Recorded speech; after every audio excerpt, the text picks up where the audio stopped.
Hi all, എല്ലാവർക്കും റീഡോ ലൈഫിൻ്റെ പുതിയ വ്ളോഗിലേക്ക് സ്വാഗതം. ഞാനിന്ന് പറയാൻ പോകുന്ന വിഷയം ഡിജിറ്റൽ മാർക്കറ്റിംഗ് പഠിച്ചതുകൊണ്ട് എൻ്റെ സ്വന്തം ബിസിനസ്സിനുണ്ടായ ഗുണങ്ങളെക്കുറിച്ചിട്ടാണ്. ഞാൻ എത്ര രൂപയുടെ ലാഭമാണ് എൻ്റെ ബിസിനസ്സിലുണ്ടാക്കി കൊടുത്തത് എന്നുള്ളതിനെക്കുറിച്ചിട്ട് പറയാൻ വേണ്ടിയിട്ടാണ് ഈ വ്ളോഗ് ചെയ്യുന്നത്. അപ്പം ഇപ്പോൾ ഡിജിറ്റൽ മാർക്കറ്റിംഗ് വളരെ ട്രെൻഡിങ് ആയിട്ട് നിൽക്കുന്നൊരു കോഴ്സാണല്ലോ. അപ്പോൾ അത് നമ്മൾ പഠിച്ചു ഇരുന്നാൽ നമ്മുടെ സ്വന്തം ബിസിനസ്സിൽ അപ്ലൈ ചെയ്ത് എങ്ങനെയൊക്കെ നമുക്ക് നേട്ടം ഉണ്ടാക്കാം എന്നുള്ളതിനെക്കുറിച്ചിട്ടാണ് ഞാൻ പറയാൻ പോകുന്നത്. ആദ്യമേ തന്നെ ഡിജിറ്റൽ മാർക്കറ്റിങ്ങിൽ എന്തൊക്കെ കാര്യങ്ങൾ വരുന്നുണ്ടെന്ന് ഞാൻ പറയാം. ഒന്നാമത്തെ കണ്ടൻറ് ക്രിയേഷൻ, പിന്നെ അതിൽ പോസ്റ്റർ ഡിസൈനിങ് വരും, പിന്നെ advertisement, add campaigns, budget preparation, reels, അങ്ങനെ ഒരു വലിയൊരു പാക്കേജാണ് ഈ പറയുന്ന ഡിജിറ്റൽ മാർക്കറ്റിംഗ് എന്ന് പറയുന്നത്. കണ്ടൻറ് ക്രിയേഷൻ എന്ന് പറയുമ്പോഴത്തേക്കും അതിൻ്റെ അകത്ത് സോഷ്യൽ മീഡിയ കണ്ടൻറ് ഉണ്ട്, വെബ്സൈറ്റ് കണ്ടൻറ് ഉണ്ട്, ബ്ലോഗുണ്ട്, പിന്നെ ആഡ് ക്യാമ്പയിൻസ് എന്ന് പറയുമ്പോഴത്തേക്കും അതിൻ്റെ അകത്ത് നമ്മുടെ സോഷ്യൽ മീഡിയ മാനേജ്മെൻറ്റ് വരുന്നുണ്ട്, അല്ലാതെ നമ്മൾ അഡ്വർടൈസ്മെൻറ്റ് ചെയ്യുന്നതുണ്ട്. പോസ്റ്റർ ഡിസൈൻ വരുമ്പോഴത്തേക്കും വേരിയസ് ടൈപ്പ് ഓഫ് പോസ്റ്റേഴ്സ് ഉണ്ട്. അഡ്മിഷൻ ഇപ്പോൾ എനിക്ക് എൻ്റെ ഇതിൻ്റെ കാര്യം പറയുകയാണെങ്കിൽ അഡ്മിഷൻ പോസ്റ്റർ ഉണ്ട്, പിന്നെ അല്ലെങ്കിൽ സ്പെഷ്യൽ ഡേ പോസ്റ്റേഴ്സ് ഉണ്ട്, അങ്ങനെ വിവിധ തരത്തിലുള്ള പോസ്റ്റേഴ്സ് വരും. പിന്നെ റീൽസ് ഇപ്പോൾ എൻ്റെ റൈറ്റ് ബോർഡ് എന്ന് പറയുന്ന എഡ്യൂ പ്ലാറ്റ്ഫോമാണ്. അപ്പോൾ അതിന് നമുക്ക് അഡ്വർടൈസ്മെൻറ്റ് റീൽസ് ഉണ്ട്. പിന്നെ അതുപോലെ തന്നെ നമുക്ക് എഡ്യൂ പ്ലാറ്റ്ഫോം ആയതുകൊണ്ട് കുട്ടികൾക്ക് ഇഷ്ടപ്പെടുന്ന രീതിയിലുള്ള ടോപ്പിക് വൈസ് ആയിട്ടുള്ള വീഡിയോസ് ഉണ്ട്. അതുപോലെ തന്നെ അല്ലാതെ കുറച്ച് എൻ്റർടൈനിങ് ആയിട്ടുള്ള ആനിമേറ്റഡ് ടൈപ്പ് വീഡിയോസ് ഉണ്ട്. അതൊക്കെയാണ് നമുക്ക് വീഡിയോയിൽ വരുന്നത്. അപ്പം ഇതെല്ലാം കൂടി ചേർന്നിട്ടുള്ളൊരു പാക്കേജാണ് ഈ പറയുന്ന ഡിജിറ്റൽ മാർക്കറ്റിംഗ് എന്ന് പറയുന്നത്. അപ്പം ഞാൻ ഓൾറെഡി കണ്ടൻറ് ക്രിയേറ്റർ ആയിരുന്നു. അപ്പോൾ കണ്ടൻറ് ക്രിയേറ്റർ ആയതുകൊണ്ട് തന്നെ എനിക്ക് കണ്ടൻറ് ക്രിയേഷൻ്റെ കാര്യത്തിൽ നല്ല എക്സ്പീരിയൻസ് ഉണ്ട്. എനിക്ക് 10 വർഷത്തെ എക്സ്പീരിയൻസ് ഉണ്ട്. അപ്പം അത് എനിക്ക് തീർച്ചയായിട്ടും എൻ്റെ റൈറ്റ് ബോർഡിന് മുതൽക്കൂട്ടാണ്. സോഷ്യൽ മീഡിയ മാനേജ്മെൻറ്റ് ഞാൻ മനോരമ ഓൺലൈനിലായതുകൊണ്ട് എനിക്ക് ഈ സോഷ്യൽ മീഡിയ മാനേജ്മെൻറ്റ് നന്നായിട്ട് ഹാൻഡിൽ ചെയ്യാൻ അറിയാം. അതിൻ്റെ കൂട്ടത്തിലാണ് ഞാൻ ഡിജിറ്റൽ മാർക്കറ്റിംഗ് കൂടെ പഠിച്ചത്. ഞാൻ ഡിജിറ്റൽ മാർക്കറ്റിങ്ങിൽ ഭയങ്കര എക്സ്പെർട്ട് ആണെന്ന് വെച്ച് കഴിഞ്ഞാൽ അങ്ങനെയൊന്നും ഞാൻ പറയാനില്ല, കാരണം ഒരുപാട് പേര് എക്സ്പെർട്ട് ആയിട്ടുള്ളവരുണ്ട്. പക്ഷേ നമ്മൾ ഈ പറയുന്ന ഡിജിറ്റൽ മാർക്കറ്റിംഗ് കൂടെ പഠിച്ചത് കൊണ്ട് എനിക്ക് എൻ്റെ ബിസിനസ്സിന് ഒരു മാസം ആവറേജ് ഉണ്ടാക്കാൻ പറ്റിയ ലാഭം 75,000 രൂപ തൊട്ട് 1,00,000 രൂപ വരെയാണ്. നിങ്ങൾക്ക് കേൾക്കുമ്പോൾ അതിശയോക്തിയാണെന്ന് തോന്നും, പക്ഷേ ഇത് അതിശയോക്തിയല്ല, യാഥാർത്ഥ്യമാണ്. ഞാൻ ഓൾമോസ്റ്റ് 75,000 രൂപ മുതൽ 1,00,000 രൂപ വരെയാണ് ലാഭം എൻ്റെ ബിസിനസ്സിന് ഉണ്ടാക്കിയെടുത്തിരിക്കുന്നത്. അതെങ്ങനെയാണെന്ന് വെച്ച് കഴിഞ്ഞാൽ, ഇപ്പം നമ്മൾ ഒരു ഏജൻസീനെ സമീപിച്ച് കഴിഞ്ഞ് കഴിഞ്ഞാൽ അവർ ഈ പറയുന്ന കാര്യങ്ങൾ എല്ലാത്തിനും കൂടെ ചേർത്തിട്ട് സ്റ്റാർട്ടിംഗ് റേറ്റ് 35,000 രൂപയാണ്. 35,000 രൂപ എന്ന് പറയുമ്പോഴത്തേക്ക് അത് ഒരു 3 months അവരുടെ ട്രയൽ പീരീഡാണ്.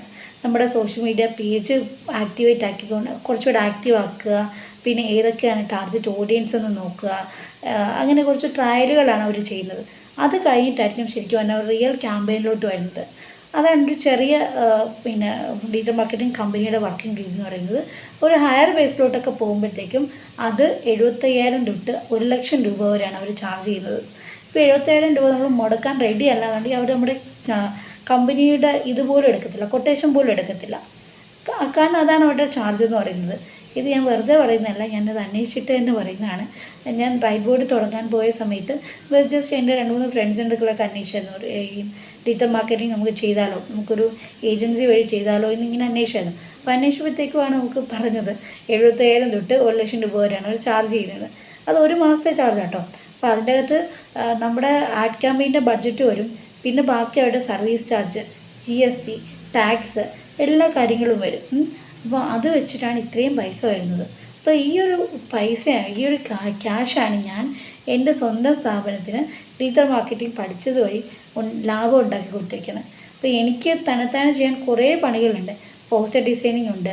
പോസ്റ്റർ ഡിസൈനിങ്ങിൻ്റെ ഒരു മിനിമം ചാർജ് എന്ന് പറയുന്നത് 300 തൊട്ട് 500 രൂപ വരെയാണ് ഒരു പോസ്റ്ററിന് വരുന്നത്. ഇപ്പോൾ ഞാൻ എൻ്റെ സ്ഥാപനത്തിൽ ഞാൻ തന്നെയാണ് പോസ്റ്റർ ഡിസൈൻ ചെയ്യുന്നത്. അപ്പോൾ ആ ചാർജ് എനിക്ക് ലാഭിക്കാൻ പറ്റി.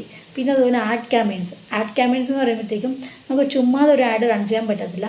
അതിന് നമുക്ക് ബഡ്ജറ്റ് പ്രിപ്പറേഷൻ ഉണ്ട്, പിന്നെ അതുപോലെ ടാർഗറ്റ് ഓഡിയൻസിനെ കണ്ടുപിടിക്കണം. അപ്പോൾ അങ്ങനെ നമ്മൾ അത്യാവശ്യം മാർക്കറ്റ് റിസർച്ച് ചെയ്തിട്ടാണ് ഈ പറയുന്ന ആഡ് ക്യാമ്പയിൻസ് റൺ ചെയ്യുന്നത്. അപ്പം അതിനു വേണ്ടിയിട്ടുള്ള റീൽസ് ഉണ്ട്. അപ്പോൾ ആ ഒരു ആഡ് ക്യാമ്പയിൻ ബഡ്ജറ്റ് ചെയ്യുന്നതും അല്ലെങ്കിൽ അതിൻ്റെ അനാലിസിസ് നടത്തുന്നതും ഒക്കെ ഞാൻ തന്നെയാണ്. അപ്പം ആ ഒരു കോസ്റ്റും കട്ടായി അവിടെ. പിന്നെ അതുപോലെ തന്നെ കണ്ടൻറ് ക്രിയേഷൻ എന്ന് പറയുമ്പോഴത്തേക്കും അതിൽ ഞാനും ഉണ്ട്, ലക്ഷ്മിയുണ്ട്. അപ്പം എന്നാലും അതിൽ ആകെപ്പാടെ ഒരാൾ മാത്രമേ എക്സ്ട്രാ വരുന്നുള്ളൂ. ഒരു ഏജൻസിയുടെ വലിയൊരു സപ്പോർട്ടിൻ്റെ ആവശ്യം വരുന്നില്ല. പിന്നെ സോഷ്യൽ മീഡിയ മാനേജ്മെൻറ്റ് ആണെങ്കിലും നമ്മൾ രണ്ടുപേരോടാണ് ചെയ്യുന്നത്.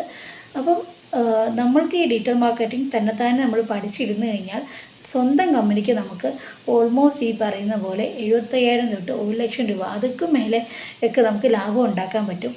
ഇത് സത്യം പറഞ്ഞാൽ ആരും പൊതുവെ പറയാറില്ല, പക്ഷേ എനിക്കതുകൊണ്ട് ബെനിഫിറ്റ് ഉണ്ടായതുകൊണ്ടാണ് ഞാൻ നിങ്ങൾക്കും അത് ഷെയർ ചെയ്യുന്നത്. ഇപ്പോൾ നിങ്ങൾക്ക് ഡിജിറ്റൽ മാർക്കറ്റിംഗ് പഠിക്കാൻ ആഗ്രഹമുണ്ടെങ്കിൽ ഡെഫിനറ്റായിട്ടും കോൺടാക്റ്റ് ചെയ്യാവുന്നതാണ്. പിന്നെ എനിക്ക് പറ്റാവുന്ന ഗൈഡൻസ് ഞാൻ തരാം. അതല്ല എന്നുണ്ടെങ്കിൽ പിന്നെ വേറെ ഏതെങ്കിലും ഏജൻസീനെ നിങ്ങൾക്ക് കണക്ട് ചെയ്ത് തരാം. പിന്നെ അതുപോലെ തന്നെ നമുക്ക് എഡ്യൂ പ്ലാറ്റ്ഫോം ആയതുകൊണ്ട് പുതിയ AI ടെക്നോളജികളെല്ലാം നമ്മൾ ഉപയോഗിക്കാറുണ്ട്. ഇപ്പോൾ ആനിമേറ്റഡ് വീഡിയോസ് ആണെങ്കിലും എന്താ പറയുക വോയിസ് നറേഷൻസ് ആണെങ്കിലും എല്ലാം നമ്മൾ ഉപയോഗിക്കും. ഇപ്പം പവർ പോയിൻറ്റ് പ്രസൻറ്റേഷനുകൾ ചെയ്യാൻ വേണ്ടിയിട്ട് നമ്മൾ ഗാമ ആപ്പ് എന്ന് പറഞ്ഞൊരു ആപ്പാണ് ഉപയോഗിക്കുന്നത്. പിന്നെ ChatGPT പോലുള്ള പുതിയ സാങ്കേതികവിദ്യകൾ, പെർപ്ലെക്സ് AI പോലുള്ള സാങ്കേതികവിദ്യ ഇതെല്ലാം നമ്മൾ ഉപയോഗിച്ചിട്ടാണ് നമ്മുടെ വർക്കിംഗ് പാറ്റേൺ പോകുന്നത്. ഇപ്പം ChatGPT പോലുള്ളതിനെക്കാട്ടിലൊക്കെ എഫക്റ്റീവാണ് പെർപ്ലെക്സ് AI എന്ന് പറഞ്ഞിട്ടൊരു ആപ്പുണ്ട്. അതാകുമ്പോഴത്തേക്കും നമുക്ക് ഏതാണ് സോഴ്സ് എന്നുള്ളത് വളരെ കൃത്യമായിട്ട് മനസ്സിലാവും. അങ്ങനെ ഈ പറയുന്ന ടെക്നോളജിക്കൽ അപ്സ്കില്ലിങ് നിങ്ങൾ സ്വയം നടത്തുകയാണെന്നുണ്ടെങ്കിൽ ഡെഫിനറ്റ്ലി നിങ്ങൾക്ക് നിങ്ങളുടെ സ്വന്തം ബിസിനസ്സിന് വലിയൊരു ലാഭമാണ് ഉണ്ടാക്കി കൊടുക്കാൻ പറ്റുന്നത്. നമുക്ക് തന്നെത്താനെ കുറച്ച് മെനക്കെട്ടിരുന്നെങ്കിൽ ചെയ്യാൻ പറ്റുന്ന അല്ലെങ്കിൽ പഠിക്കാൻ പറ്റുന്നതായിട്ടുള്ള കാര്യങ്ങളേ ഉള്ളൂ ഇതൊക്കെ. പക്ഷെ കുറച്ച് മെനക്കെടണം. ഈ വിചാരിച്ച കാര്യങ്ങളെല്ലാം നടക്കും, പക്ഷേ ആ വിചാരമാണ് വരാത്തതെന്ന് പറയത്തില്ലേ. പക്ഷേ ആ വിചാരം വന്നു കഴിഞ്ഞാൽ ഡെഫിനറ്റ്ലി നിങ്ങൾക്ക് ഇത്രയധികം ലാഭം നിങ്ങളുടെ സ്വന്തം ബിസിനസ്സിന് ഉണ്ടാക്കി കൊടുക്കാൻ പറ്റും. അപ്പം എല്ലാവർക്കും ഈ വ്ലോഗ് ഇഷ്ടപ്പെട്ടു എന്നുണ്ടെങ്കിൽ ഡെഫിനറ്റ്ലി നിങ്ങളുടെ കമൻസുകൾ അറിയിക്കണം. പിന്നെ നമ്മുടെ ചാനൽ ഇഷ്ടമാണെന്നുണ്ടെങ്കിൽ അത് ലൈക്ക് ചെയ്യണം, സബ്സ്ക്രൈബ് ചെയ്യണം. അപ്പം അടുത്ത വീഡിയോ കാണുന്നവരെ ബൈ ബൈ.